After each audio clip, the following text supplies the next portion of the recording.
Wally West, a walking dead man, is the current Flash. Until recently, he had developed a weird connection to an energy field recognized as the Speed Force. With this connection, he could outrun even photons. However, he lost this ability after his girlfriend Linda's death. Apparently, he was supposed to die in place of Linda, but he was at the wrong place at the wrong time and managed to survive. Instead of him, Black Flash took Linda's life. Now he's back to rectify the only mistake he has ever made. With no connection to the Speed Force, he stands no chance against him. After hurling a trash can towards him, Wally took to his toes and jumped onto the luggage belt. According to Max Mercury, Black Flash slows down time for any being that is not connected to the Speed Force. With this in mind, there is no one out there who can stop him.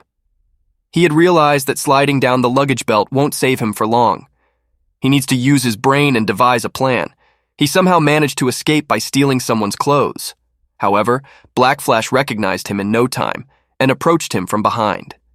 In the midst of all this, Jay appeared out of nowhere and saved him.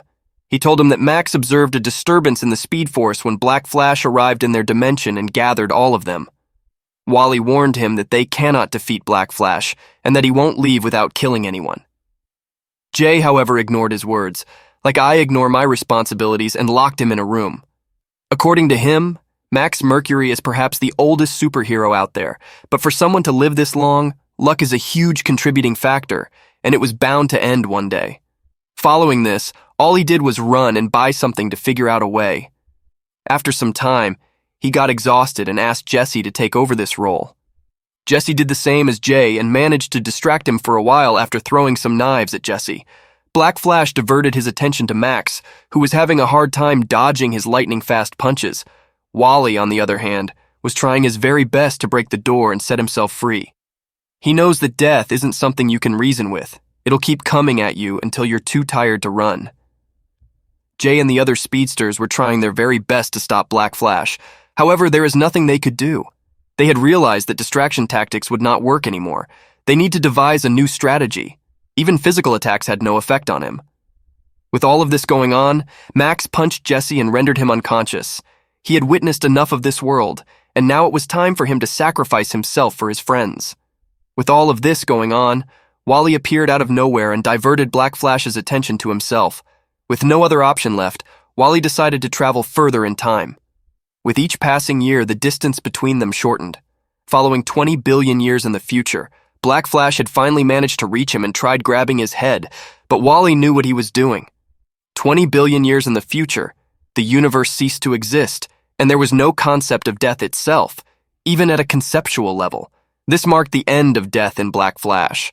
Theoretically, Wally should be the happiest man on Earth, as he managed to save his friends. However, none of this matters anymore without Linda and a home to go back to. He started crying as he thought about Linda and how he cannot live a single second without her.